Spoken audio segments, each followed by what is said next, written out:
Folks, the views have gone through the roof. This is good. But is it because people think I'm a nutcase? Or because they can see what I see? Who knows, who cares? Here we go. That picture you see there, I took that in Florida many years ago, right? But that image right there in June, at the end of end of April, May, and into June, Norway has the midnight sun, where the sun does not set because of the position of the axis tilt, etc, etc, etc. Or is it?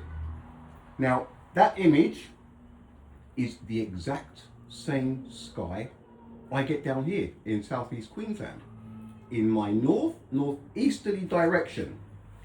So up in Norway at midnight, and down here in southeast Queensland at 8 a.m, we are both looking at our respective northeasts, sometimes slightly northwest for Norway. But what I'm saying is this is very close to what we both see. Now, I've been saying that this is not possible with a sun that is 150 million kilometers away. But people reckon, for some reason, that I'm wrong. People without a globe. People who are so convinced that it's round and spinning that they don't even want to look at anything else. Same as I don't really want to look at the inversely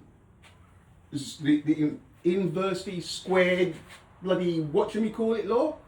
The reason being is because I know light is absolute.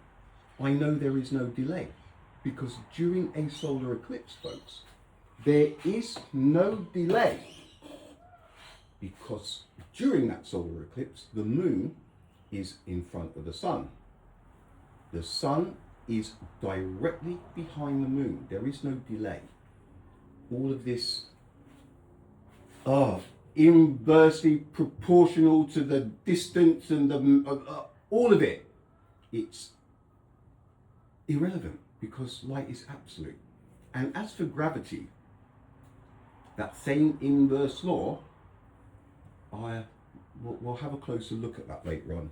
I was going to do the moon, but because of the amount of followers and the amount of comments, I have to read comments because I cannot answer them all. So I get a feel for what people are saying, and one of the big ones was the sun. I am saying this about the sun with the pencils on the globe, saying that no, it cannot be, because southeast Queensland is facing in this direction and Norway is facing in that direction. We cannot both be seeing a sun that is 150 million kilometers away. It is not possible. Those of you who think you know better somehow, for some reason, because you are not accepting new information that is contradicting a belief that you have. Now, like I said, that image right there, it's impossible for me in southeast Queensland to see it at the same time as in Norway, their midnight sun, at that angle. Impossible. The reason being is, and that is the phone still playing up, as you can see, which I forgot to mention, hopefully this week. Now what we have there, folks, what we have here is the angle that I am talking about. Southeast Queensland. Now it should be coming up a little bit tighter because the tape has worn down. You know, I like my technology. And Norway, that should be about right. It is right. What we have is Norway looking over their horizon. That's come down a bit. So look, you have to forgive a little tiny bit. This angle here is where both of these lines of sight meet. Now that is the sun. We must understand something here. Somebody said, yeah, but they're just your opinions, mate. these are not my opinions, okay? These are far from my opinions. What you are seeing there is the angles, what I'm talking about. I am looking up like this. Norway is looking like this. We cannot be aiming for 150 million kilometers away. If we were, I would have to be looking like that, parallel to Norway, or Norway would have to be parallel to me, but we are not. We are up on about the 30, what we on, we're on 90, between the 60, probably about the 50 and 60 degree line. We are 10, 20, 30 degrees south of the equator. We are 30 degrees south of the equator. Norway is 60 to 70 degrees north of the equator. The angles at which we are on the globe make it impossible for me to be looking in my northeasterly, for Norway to be looking in its northeasterly. Both of us see that sun, but it be 150 million kilometers away. Folks, it does not happen. It does not happen. Now, I'm going to pause you. And we unpause. Right, now, as you can see, southeast Queensland, that angle is how I look up in my northeast along the horizon, right? See that? Let's give or take a couple of degrees. I'm looking straight up towards the northeast. And Norway, there, got a bit of the old droopies going, but as you can see, right, that is Norway looking just over its horizon. Now, both of us looking over our horizon, our lines of sight are not headed anywhere close to 150 million kilometers away. What they're doing is headed to somewhere that is not too far away from Earth. This is when it gets, this is not about flat or round Earth. This is not about a flat or round Earth.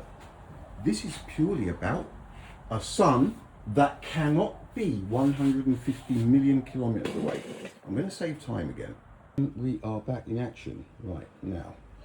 This masterpiece here, I started to draw this when I got interested. I was curious about what I was hearing about the flat Earth. Now, I know lots about it, but I'm also a rookie, so I don't want to say too much. But what I do understand, and one of my very own observations, which was that pic, when it got sent to me from somebody in Norway a couple of weeks ago, that we are both looking, that's north, right? Now, Norway is looking over its horizon, up slightly, north, not too high up, and is seeing the sun. I am on southeast Queensland, in southeast Queensland. I'm looking northeasterly over the horizon, not too high up, and I am also seeing the sun. Folks, this is one of those things, right, where once you have eliminated the impossible, whatever remains, however unlikely, is possible. It is impossible for me here in southeast Queensland and Norway at their midnight sun to both be seeing a sun at the angle we are seeing it from if it is 150 million kilometers away. This is a fact. For those of you that keep saying, Now, this is just your opinion. No, it isn't my opinion. It is a fact, okay? Now, I'm not sure where else to take this. Right now, I'm in learning mode as much as anybody else, but I have the advantage of being objective. Don't forget, I've been a roundie all of my life. All of my life, okay? Now, I said I was going to do the moon. I'm not going to have time, so I want to keep this nice and short at 15. So, just bear with me.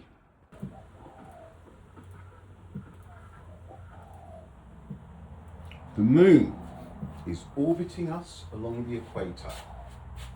Along the equator, okay? It's bulge time. It's moving all of the water, right? The tides. I'm saying slam dunk. No, it isn't. Along the equator, folks. Remember that? Right. We have a bulge along the equator. The moon is orbiting us along the equator, okay? Why is it then that the five highest tides, right? One of them's down south, but 4 of the highest tides on this spinning globe, we have the Bay of Fundy, right? Bay of Fundy, Nova Scotia. Ungava Bay in Quebec. The 3rd highest, the Bristol Channel in the UK. The 4th highest, the Cook Inlet in Alaska.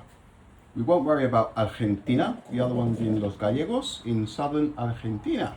Now, if I spin this globe, what you'll notice is at the top, right at the top, you'll find the Bay of Fundy, Ungava Bay, the Bristol Channel, and the Cook Inlet. All of them are 30 degrees from the North Pole. They are all 60 degrees above the equator. The 4 highest tides on Earth are all 60 degrees above the equator. Why is that? How is that possible? One of my own observations, folks. We have the bottom of the tide. You're looking at somebody in a boat, it's the bottom of the tide. That slack period, no run either way. That slack tide, that slack water can last up to an hour, bottom and top of the tides. So you're there, anchor's going straight down, your lines are going straight down, the ocean is like a glass, like a mirror. Then the tide starts to come in.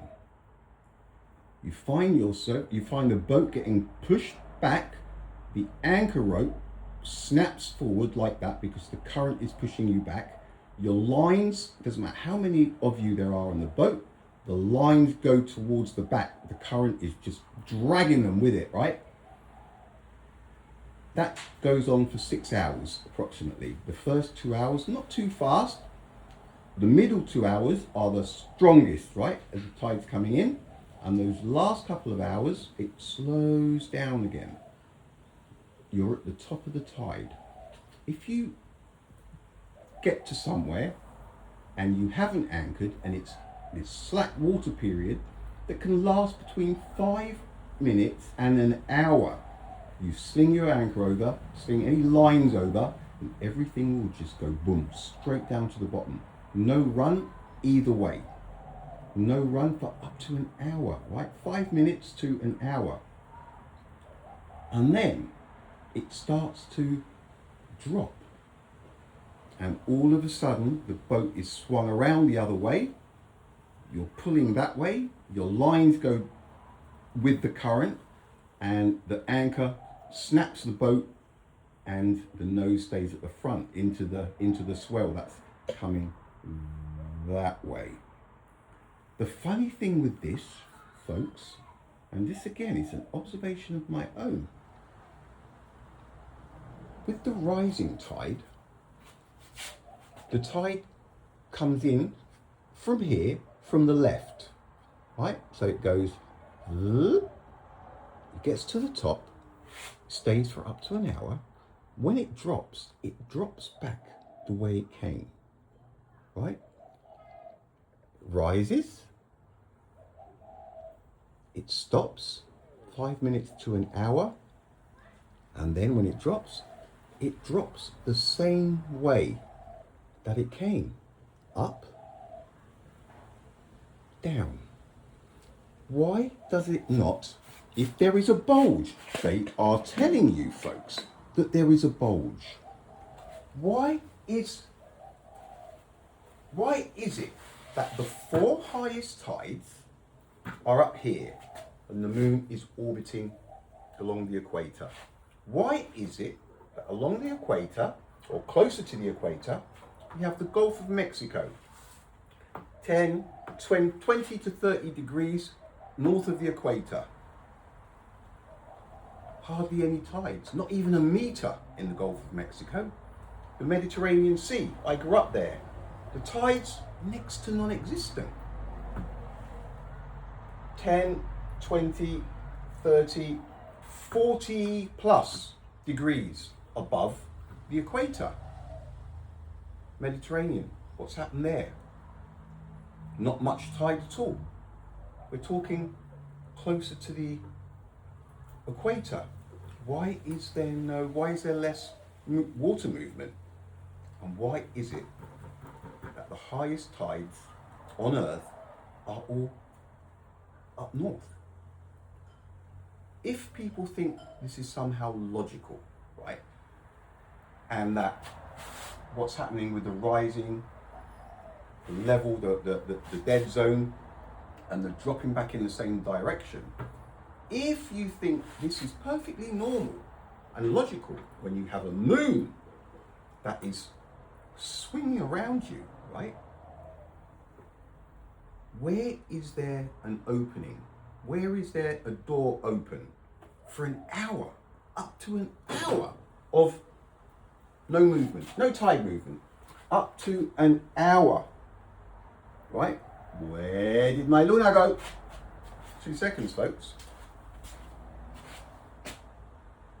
So with all of that going on, with all of this going on, they don't stop for a coffee break. The moon is orbiting us in this direction, but because we spin faster than it orbits us, it gives the appearance of going from east to west. But if we stop spinning, it would carry on going that way. But we go faster than it, so it looks like it's going from east to west in the sky. Never stops, not once. We've got this spinning at 1,000 plus, just over 1,000 miles per hour at the equator, right?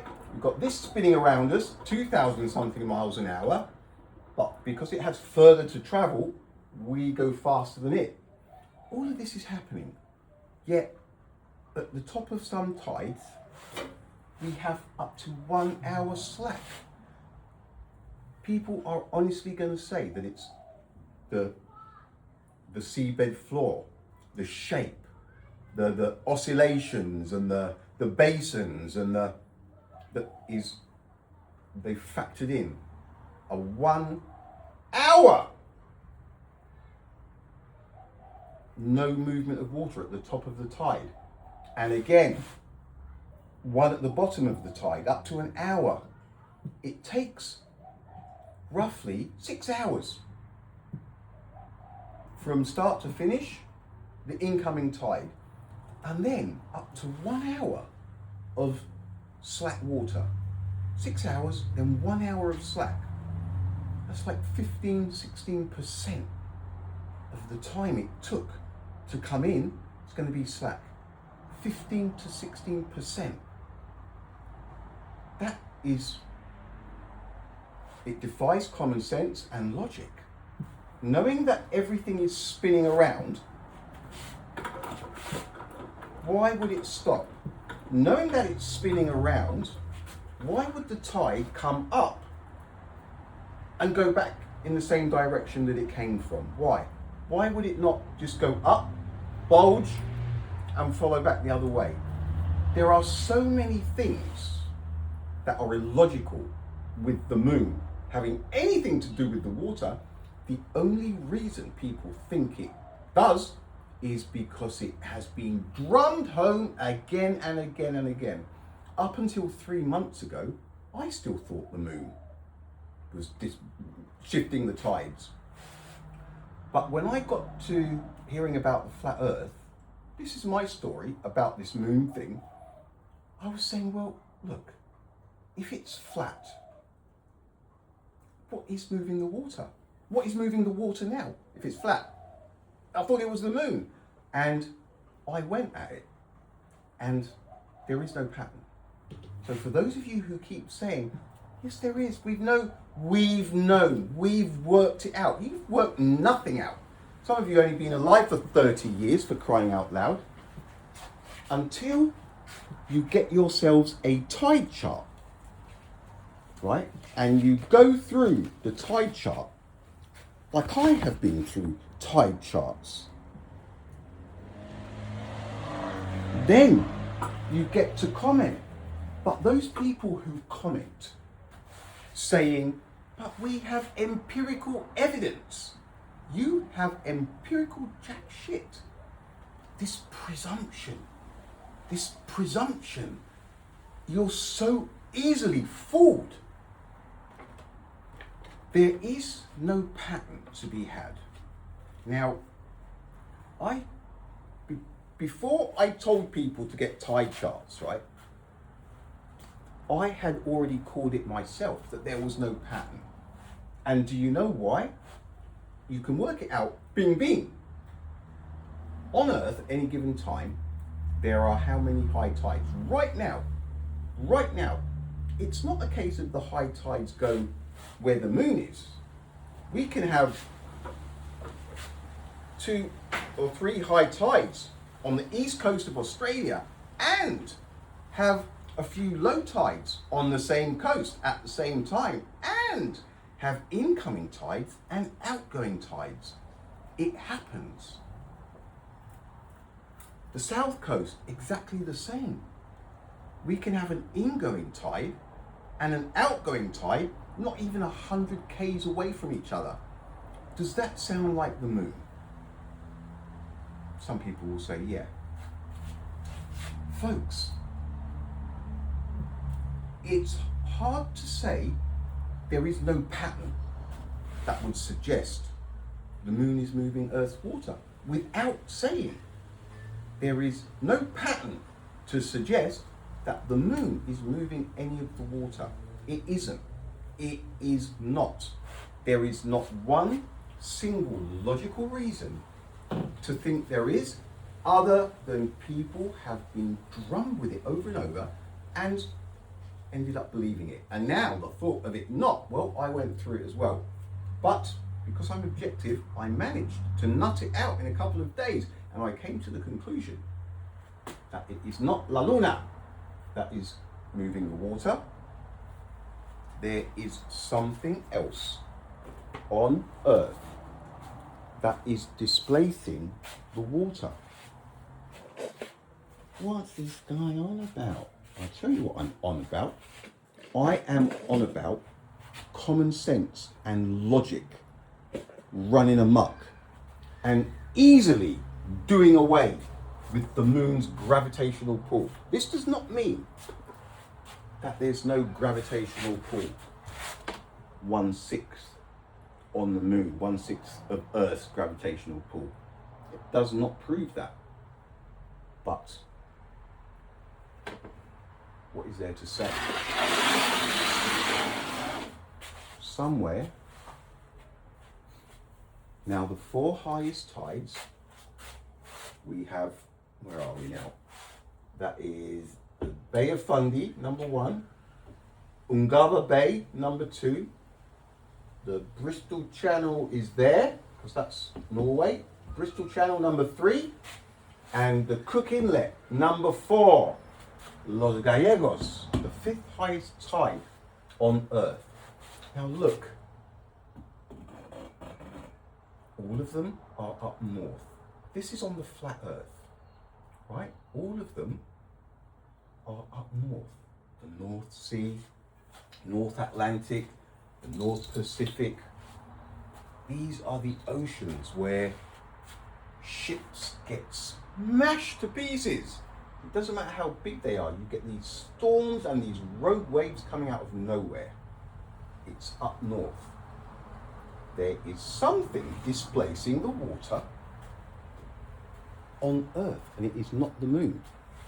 Something is displacing the water, and it's making that water, when it rises, go up like that, and when it drops back the same way it came. And that is everywhere on Earth. You're here, tide will come up, stop for a bit, and then it will drop back the same way that it came. You watch in rivers when you go, or when you're at the beach, watch the tide when it comes in and it goes out. It never suggests that there's a bulge running around the planet and that the water's chasing the moon. Yo, Luna, un momento. It does not happen, folks. There is a time when new information comes along that contradicts stuff that we believe, that it is a good idea to seriously think about what we're doing if we do not accept the new information. Because it doesn't matter how you look at it, it doesn't benefit you to not shift gears and go with the new information where the evidence leads you.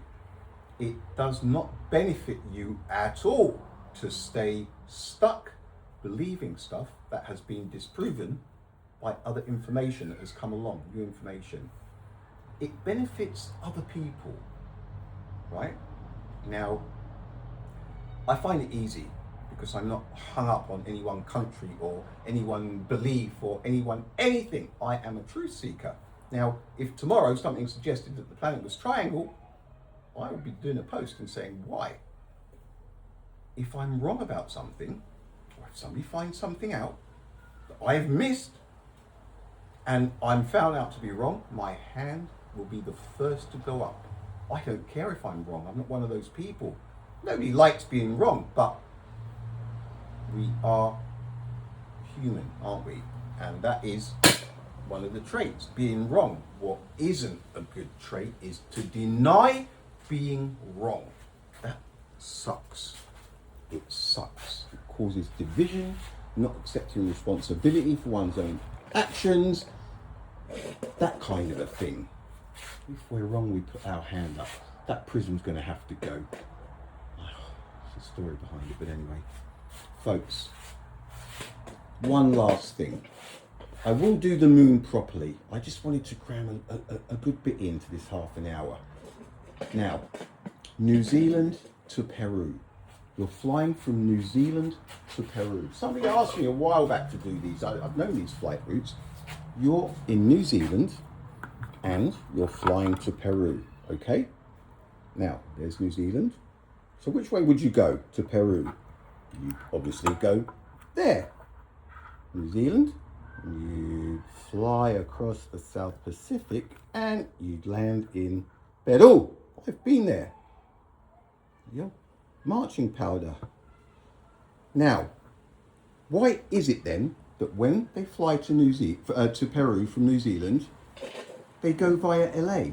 Why would they go New Zealand all the way up to LA, bang, and then all the way down to Peru? Why would they do that? I tell you why.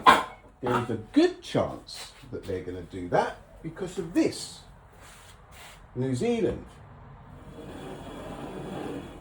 LA, Peru. On the flat earth, it's a straight route. Folks, I will keep it there. I will be back. Listen, be objective. Be objective. All right, I will be back.